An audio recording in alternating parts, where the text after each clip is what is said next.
Yo, what's good, everybody? It's David with Tsunamii 916, and you're tapped in to another Tsunami exclusive interview. So let's dive in. We got a really special guest with us today. You want to introduce yourself? Yeah, man. My name's Lucid, Sacramento, California, man. Artist, entrepreneur, philosopher, all types of shit. Human. So tell us a little bit about Insomniacs. Yeah, man. So Insomniacs is like, it's what my fans call themselves, or I call them, but it's mostly just like a mindset that I follow, um, of not sleeping on yourself. Like it's a wordplay, obviously, but um, the insomniac mindset is like waking up to your own potential, what you believe in yourself, that you can accomplish, what you can do, and like going after it versus like wanting to do some shit but feeling like I can't do that, or I don't got the resources to do that, or it's out of my realm or whatever. It's like, nah, fuck all that. Like I could do whatever I want to do type of shit, and I believe in myself, and I'm gonna, it's like a supportive community type of vibe. For sure, for sure. You want to tell us how Insomniacs started? Yeah, man. So when J. Cole and all them was first coming out, like in the blog era, I was like a J. Cole. That was my guy, J. Cole's Dreamville and everything. And I wanted to be like a Dreamville artist at one point. So I made this song called Dreamville, and it became kind of like a staple of like kind of like what my inner belief system is now. But I was, I guess, manifesting it back in the day because I didn't really believe the shit I was saying, but I wanted to believe it. So like how some people would make songs about being rich or having hella hoes or drip diamonds and all that shit. I was talking about more internal fixing stuff to like that would come out outwardly later. Um, and that whole insomniacs thing kind of just happened. Like I would stay up till like 5 in the morning making music, and that would be my peace. So it was like insomniacs, I don't go to sleep type of thing. And then once I kind of came to the realization of like the meaning behind the word insomniacs, then it all kind of just that world. My first EP was Insomnia EP, and then that kind of just played into my branding, and then I embodied the actual meaning of it throughout my life, just finding out who I am as a person. Yeah. For sure. Thank you for sharing that. Thank you for sharing that.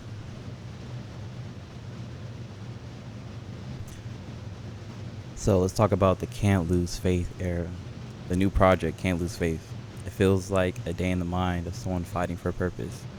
If it's a day, what's the sunrise and what's the sunset of this story?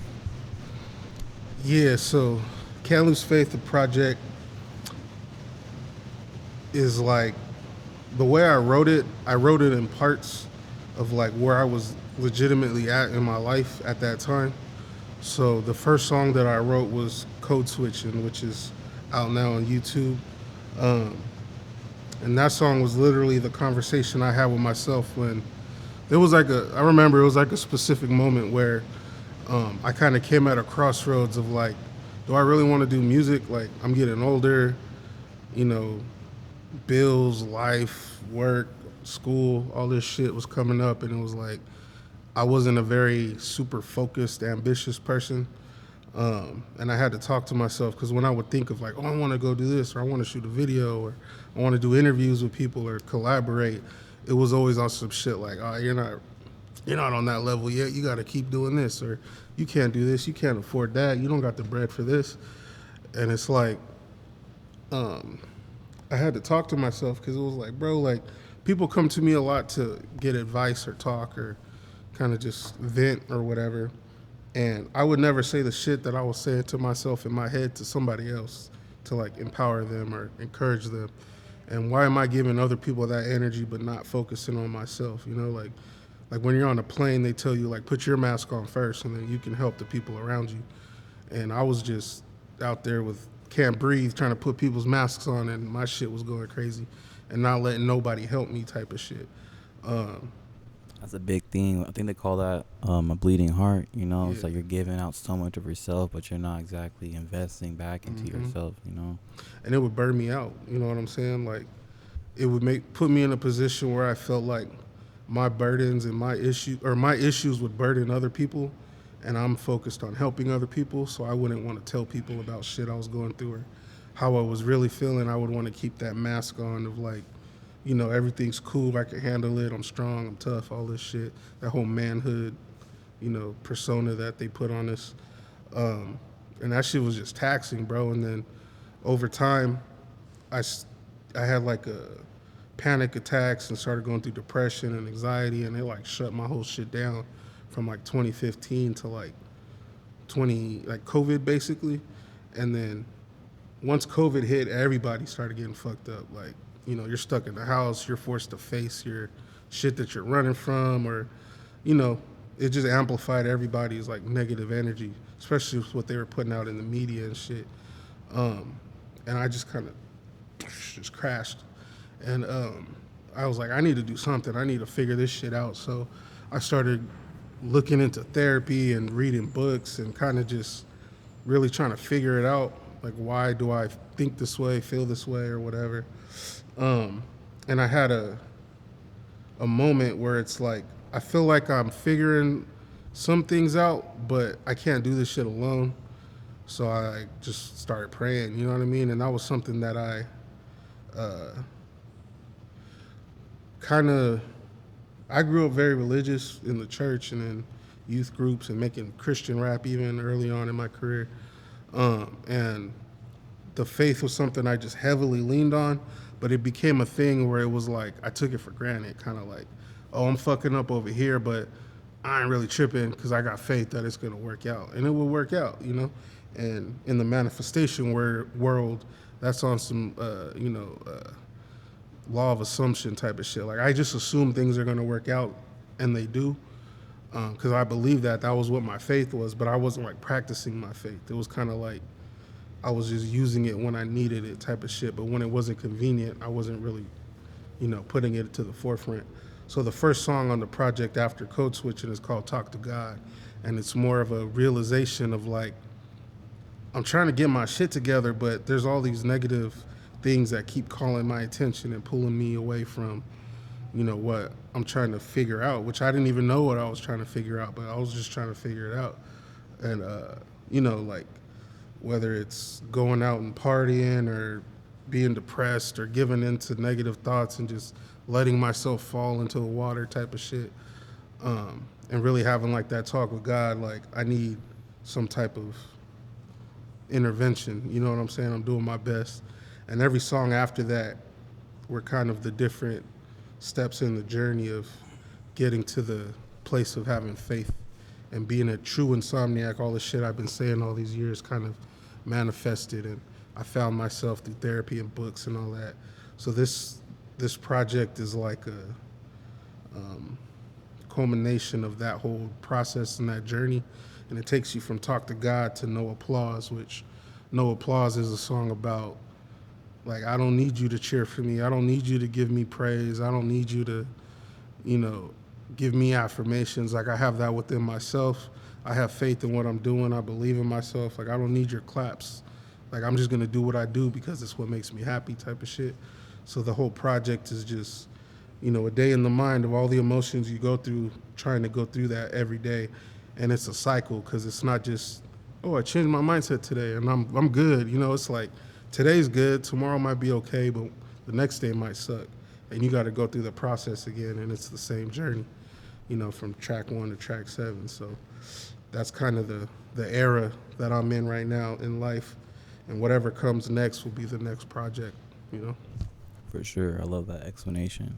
Which song on Can't Lose Face feels like the purest snapshot of who you are right now, and why? When I'm at 100%, it's No Applause, but life is a continuous journey, a repetitive journey. So some days I'm at my Talk to God level again, where I'm burnt out, I'm giving too much, I don't know how to handle. Like something new that's been going on with me is like I have a lot of positive momentum with me right now, but I have a lot of really bad shit happening around me in my life and with my family and shit, right? And it's like this is going this way and this is going that way, and I'm trying to stay in the middle. not get too hyped. That's an analogy for the world right there. I feel like a lot of people are trying their best to be good, but it's like the world in general can feel like such a shitty place sometimes. Yeah, bro. Like, it's crazy. Like, cause when you're used to being down here, the good things that happen spike, but you anticipate coming back here. But when you're up here, you don't know what it's like to be up here. You know what it's like to be here, but you don't know what that fall is gonna do to you. And Fall is crazy. the man. fall is crazy because if you don't do the work that I'm talking about with like trying to figure out your triggers and your traumas and change how you talk to yourself, the fall is your downfall. But when you're in the mindset of an insomniac of how I try to live my life, the fall is your validation. Like, I'm up here and I could fall and I can't wait to show y'all how I can get back up and keep it moving. Versus before, it was like, oh, I fell off. I deserve this. I knew this was going to happen. Like, I can't do this shit. Who the fuck you think you are, bro? You know what I'm saying? So that's the journey I'm on, is being able to change how I talk to myself on that fall and at the top and at the bottom, because you're going to be on all sides of the spectrum. You're never going to be winning your whole life. Ask Drake. You know what I'm saying? So, I remember that interview. I seen Yeah. that. I seen that clip recently. right. But yeah, man, that's today I'm on no applause, so you know what I'm saying? I just tune in and just listen to it, because it also helps you reflect on where you've been and what you know you can be back to. So, and there's always a plus, there's always, you know. So you've been open about battling self-doubt and inconsistency. How did those struggles shape the way you approached making this project? Being open allowed me to be more real in my music, because before I'd be real, but I'd be talking about goals that I didn't really truly care about. You know what I'm saying? Like songs about, you know, females, or fucking songs about partying or whatever, you know, just little shit like that. Like, I'm older now, obviously. Back then I was doing that shit, but now that I'm more self-aware, confident in myself, I know what my purpose is, I know what my mission is, I know what I'm trying to tell people. It honestly made the project easier. Like, this is the first project that I wrote all the music first before I came up with titles or an album concept or any of that. So like, the music just came out, and then I took a step back and looked at it for what it was, and it spoke to me. And I basically was able to like figure it out from there. So it was actually honestly the easiest project I've ever done, because like the music is 100% true to who I am and what I feel and where I'm at in life. And I feel like that makes it more relatable to people, because I'm not, you know, trying to do some shit that isn't me. But yeah, man, it was pretty simple. Like, I would just hear the beat, catch the vibe, and then, you know, the thoughts just start. You're a creative. I know you're not a music person, but like, Oh, I am a music person. I just well, I mean, don't, like, do you write songs or anything like that? in the past, I have. Yeah, so you I've basically dibble dabbled in production. I was in band actually, so Oh, I am really? actually like music theory. I have Yeah. like general grasp of music theory. Right. You know, so The creative part with music is like, you basically, for people who don't make music, you basically like change your frequency to align with the emotion of the beat, and then you write about how you feel based on those emotions, right? So if the beat is like some hard, you know, Sacramento fucking mobby shit, that puts you in a frequency of like feeling like, I'm trying to slide, I'm trying to do this, trying to do that. So you write about how you feel, you know what I'm saying? And if you're a street dude, you have actual stories to pull from to write them songs. So if I'm listening to a beat and it's feeling emotional, like on some like reminiscent type shit, or on some like, I want to slap this in the car and just drive around and feel like that guy, you know what I mean? I write from those angles, but I just write them really without thinking about what I'm trying to say, aside from trying to make it sound clever or, you know, make it flow or whatever. But it's more like a kind of just honing into that shit. Like when you're doing interviews and videos, you kind of get in that flow of like, oh, we got a convo moving, or oh, this shit looks good. I'm piecing it up. The edits are clean. Like now the whole thing overall is like a vibe, and it's just like its own piece. And that's kind of how this all came together. Like it just formed, and then I just took it for what it was, and it's been it's been guiding me down a path that I wasn't expecting necessarily, but I was ready for it, type of shit. For sure, for sure. Thank Yeah. you. A lot of artists talk about their come up, but you've been vocal about your in between phase where you're growing but not all the way there yet. How does living in that space fuel your creativity? You repeat it. Yeah, this is a beefy question. I couldn't really hear you. A lot of artists talk about their come up, but you've been vocal about your in between phase where you're growing but not all the way there yet. How does living in that space fuel your creativity? Yeah. Okay. So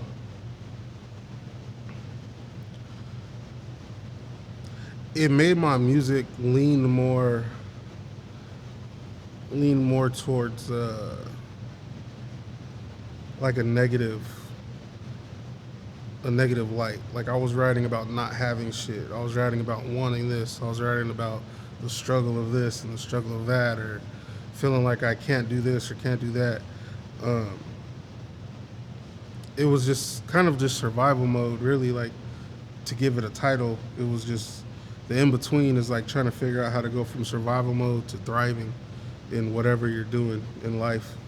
And a lot of my music was either writing about how I wanted to do this, like party and be rich and do this and do this, and not having money and not having the childhood I wish I had and not having what other people had and all that.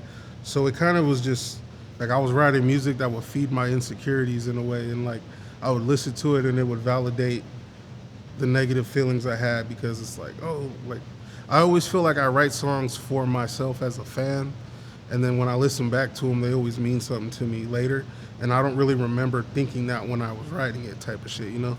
Um, so being in that in between phase was kind of like a trap almost, like, and I feel like people get into that with music that they choose to listen to if they don't make music, like if you're feeling like heartbroken, you're gonna put on some heartbreak shit, and it's gonna feed into those emotions, and you relate to the song.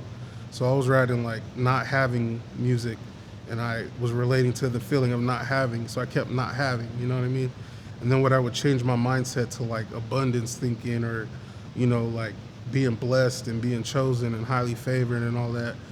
Then the music tone changed, and I felt like I started to manifest different types of opportunities and different looks and different beats and different people who wanted to work with me, and the music was just coming out a whole different way. Like, um, I kind of, the way I break it down with my therapist was like, I feel like I've been living life playing in a river, but it's the wrong river, and there's like loose branches and trees and rocks and all kinds of shit floating down the river that I'm trying to dodge so I don't drown.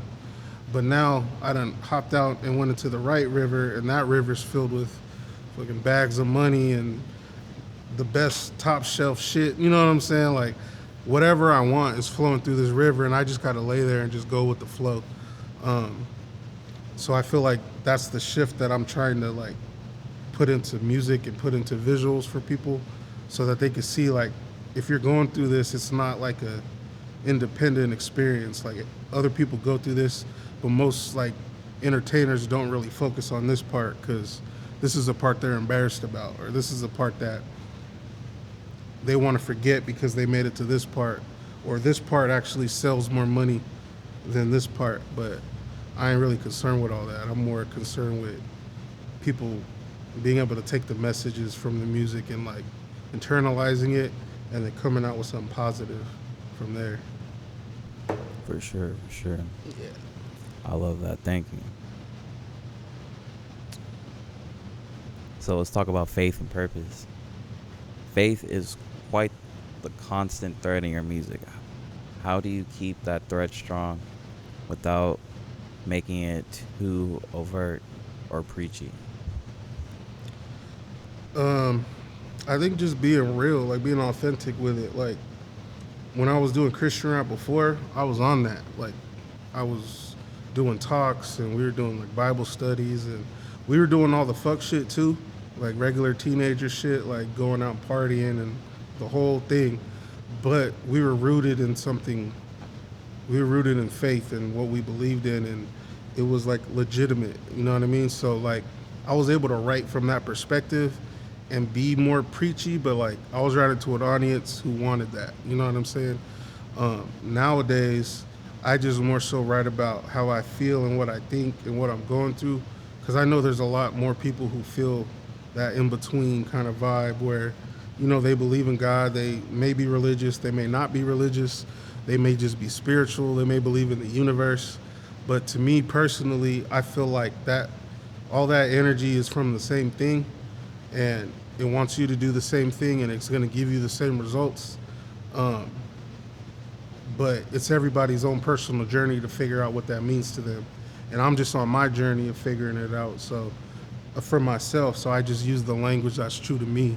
And if it resonates with people or it comes off as preachy or whatever it is, like that's on you and whatever you got going on. But like, I'm just writing what's true to me, and that's how it comes out. And that was something I battled with because I was trying to fight the whole Christian rapper thing for so long, trying to chase the image of just being like the rapper, prototypical rapper. But that wasn't me. That's not who I am. I'm not a street dude. I'm not a, you know, I'm not a super hip hop head either like that. Like, I just kind of live my life in my lane and I make music that I like. You know, like I like the shit you cruise to, the vibey West Coast type of shit. Um, but yeah, man, it's just the authenticity, and you know, I try to stay away from labels in general. So that's kind of how I try to navigate it. Thank you for explaining that. You know?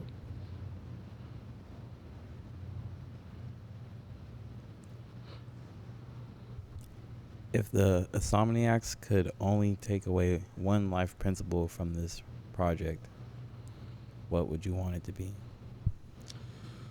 The title, man, like you can't lose faith. Like one thing that I was doing a rant on Instagram a couple weeks ago. And one thing that I said that I be saying shit sometimes, and like I've never thought of saying it before, or never felt it, but like, or I felt it, but I've never put it into words, and I be saying shit. But like, one thing that I said to myself was that, who am I to not believe in myself if I believe that, you know, God created us in His image, and we have faith that we could do anything through Him. Like, who am I to doubt myself? Because in return, I'm doubting what I believe in, so it's like hypocritical. So my thing would just be like, you got to hold on to like, I can't lose faith. Like I can't. Like if you got $1 left to your name, and you know when you get home, in order to get home, you need that dollar to get on the bus.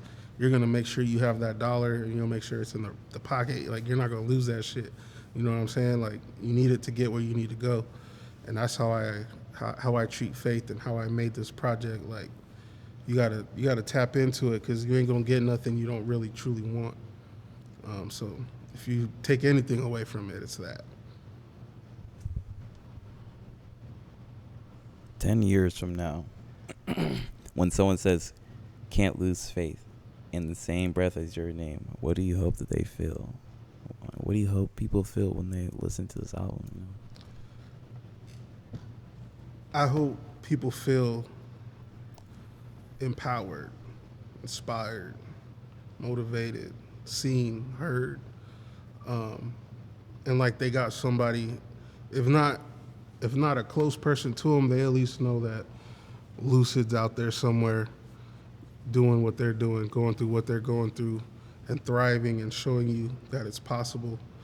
10 years from now, I would want people to be passing my music down, like cultural wisdom type of shit. Like I'm not trying to just put out singles and be popping and get a quick bag and do some shows and get a bag. I'm trying to like put projects together that when I have kids, they can look back when they're going through life and their struggles and be like, they have something that they can listen to that's going to help them get through it the way that, you know, excuse me, the way that like Tupac or Biggie did for me when I was younger, like, or Lecrae did when I was heavily into like the Christian rap stuff. Like the authenticity and being vulnerable in my music is like intentional for that reason. So I would hope that the music would be in a positive, like empowering kind of light that it was being spoken in. Do you have any tips for people who want to follow in similar footsteps as you? Yeah, man, like don't be afraid to learn. Don't be afraid to reach out for help. Um, don't be afraid to accept the negative things that you have going on in your life, because the longer you fight that off, the stronger it gets, because it's breaking you down without you knowing. It's like the check engine light in your car and shit. Like it's on, it's been on for 3 months. You just turn on the music louder so you don't got to see it, or put a picture in your thing so you don't got to look at it, but it's slowly fucking your car up. And then one day your car is going to give out and you're stranded and you don't know what the fuck. So just always love yourself enough to take care of yourself and prioritize yourself. That would be my shit for real. Thank you. Yeah. I want to thank you for coming on to the interview podcast today. Really great. Appreciate really inspiring. Do you have any last words, tips of advice, things you want me to bring up or ask? Yeah, man. Just that golden rule, but inverted. Like, treat yourself how you want others to treat you. Because if you don't treat yourself in a way, in that way, people are going to see that and reflect it back to you. Exactly. I think, like, if you don't treat yourself with respect, like, no one's going to treat you with respect, Mm-hmm. There's a similar saying, people are like, you act like a king, you walk like a king, people are going to treat you like a king, I think, like, how you perceive yourself and how you treat yourself really, like, matters and, like, really impacts how people see and treat you, So I think you're right it's about like that. It's like that saying too. There's so many sayings. It says the same shit, but like dress for the job you want to have, not the job you have. Like all those little sayings that people internalize and believe, it's all part of the bigger cheat code to life and shit. It's just people choose not to believe in certain things, or they pray is that the word? Superficially, surface level type shit. Like you gotta feel the shit and want the change, otherwise you're just yapping your mouth for nothing, So Exactly. yeah, man. Thank you. Do you want to tell the audience who you are again and where they can find you? Yeah, man. Lucid, Lusaid. I'm looking at y'all motherfuckers. Follow me, man. Instagram, YouTube. I'm on TikTok, but it ain't popping, so whatever. And then my website, lucid.com, Lusad.com. Get all my music, all my videos. Join the Insomniacs. It's an email list. There's going to be a whole bunch of shit that you get early, free, merch, drops, all that. Insomniacs merch, tap in. Yeah, man, we got motion. I'm going to have to sign up for the email list then. Yeah, bro. Hey, hold on. Affirmations. Hold on. Send that to me, man. Yeah, I'll shoot it to you for sure.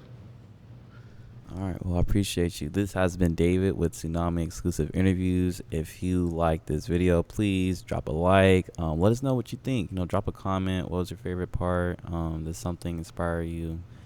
Please drop a comment. Y'all do not be interacting. You watch, but don't interact. So, give us a good rating on whatever platform you're using. If you're listening to this on a podcast, we have the full videos on YouTube. We put a lot of work into these videos, so go check out our YouTube channel at Tsunamii 916, Tsunamii Media, on YouTube.com. We have a link tree in the description of, this video, so you can find all our content there. We got T-shirts, we got stickers, we got affiliate links. If you want to support Tsunamii, there's ways to support, so go tap that link. Hell yeah. And I just want to, tell y'all, have a great day.